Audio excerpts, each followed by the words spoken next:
नमस्कार किसान साथियों, आज का ये वीडियो आप सभी के लिए बहुत ही महत्वपूर्ण है, इसलिए आप इसे अंत तक जरूर सुनिए, क्योंकि आज हम मुख्यमंत्री किसान सम्मान निधि योजना और प्रधानमंत्री किसान सम्मान निधि योजना दोनों को लेकर एक बहुत बड़ा और विस्तृत अपडेट लेकर आए हैं, जो सीधे आपकी छठवीं किस्त, आपके बैंक खाते और आपकी आर्थिक स्थिति से जुड़ा हुआ है। और इस बार हम आपको केवल संभावना नहीं बल्कि पूरा पैटर्न, पूरी प्रक्रिया, पात्रता, देरी के कारण और आगे की रणनीति सब कुछ विस्तार से समझाने वाले हैं, ताकि आपको किसी भी तरह की अफवाह या फर्जी खबर के चक्कर में न पड़ना पड़े। साथियों, सबसे पहले एक जरूरी बात, वीडियो के दौरान कहीं भी इस वीडियो को छोड़कर मत जाइए, क्योंकि बीच में हम आपको बहुत महत्वपूर्ण जानकारी देने वाले हैं। और अगर आपने अभी तक चैनल को सब्सक्राइब नहीं किया है तो जरूर कर लीजिए, वीडियो को लाइक कर दीजिए और कमेंट में अपना पूरा नाम और राजस्थान के किस जिले, गांव या कस्बे से है ये जरूर लिख दीजिए, क्योंकि जिन किसान भाइयों को 5वीं किस्त नहीं मिली है हम उनके मामलों को अलग से समझाएंगे, और जो 6वीं किस्त का इंतजार कर रहे हैं उनके लिए विशेष तैयारी सूची भी बताएंगे। अब सीधे मुद्दे पर आते हैं।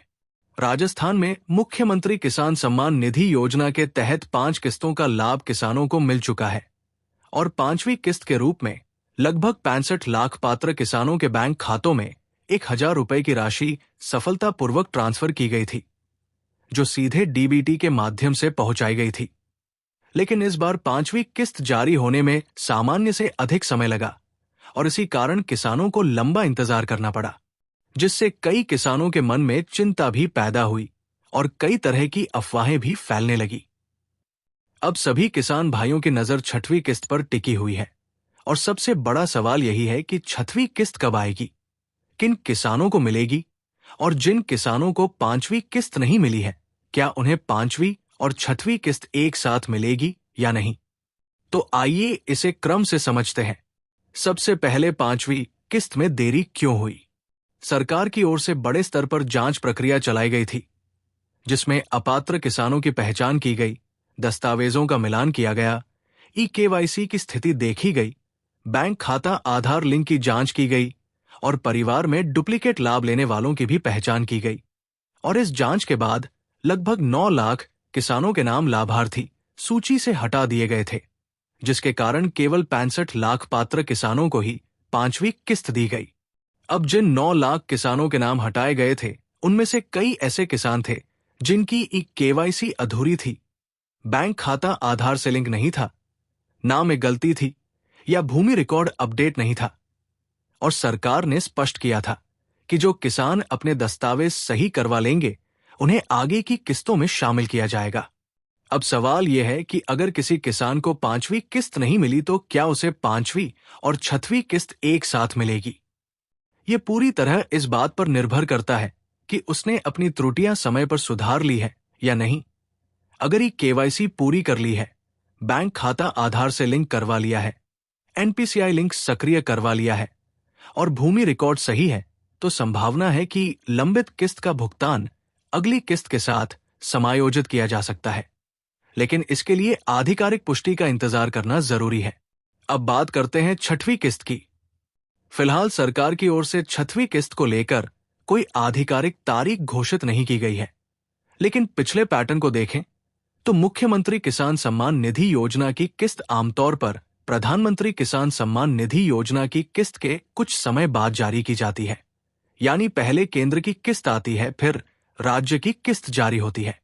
प्रधानमंत्री किसान सम्मान निधि योजना की 22वीं किस्त को लेकर भी संकेत मिल रहे हैं कि फरवरी के अंतिम सप्ताह तक ये जारी हो सकती है और उसके कुछ ही समय बाद मुख्यमंत्री किसान सम्मान निधि योजना की 6वीं किस्त जारी की जा सकती है।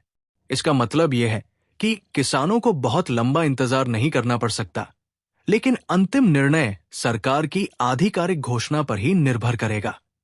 अब समझिए कि मुख्यमंत्री किसान सम्मान निधि योजना के तहत अलग से आवेदन करने की जरूरत नहीं होती।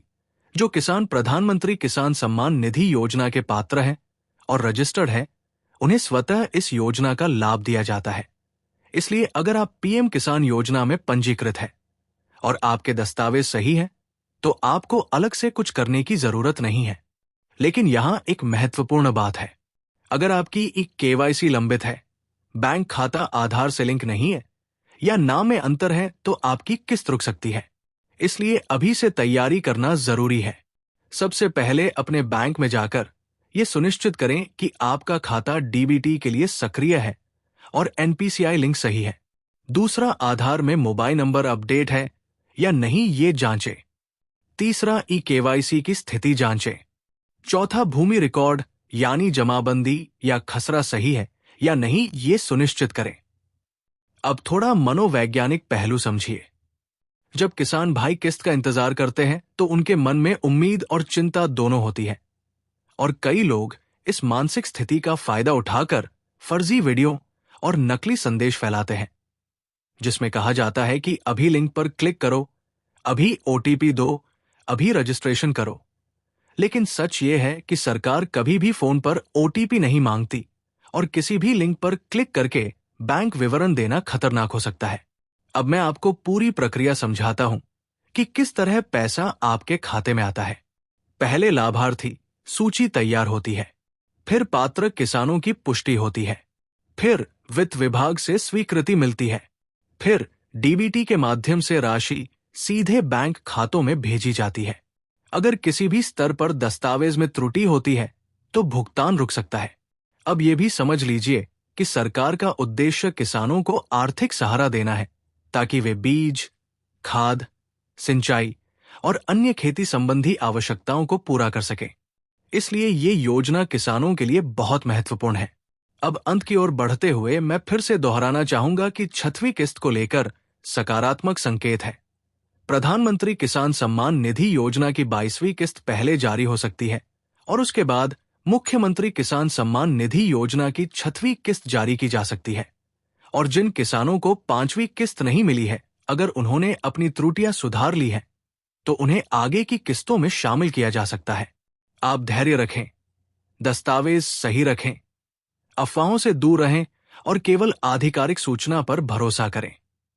वीडियो को लाइक करें, चैनल को सब्सक्राइब करें और कमेंट में अपना नाम और जगह जरूर लिखें, ताकि हम आपकी स्थिति समझ सकें और आगे की जानकारी समय पर दे सकें। किसान साथियों, आपका हक आपको जरूर मिलेगा। बस जागरूक रहिए और तैयार रहिए। जय हिंद, जय किसान।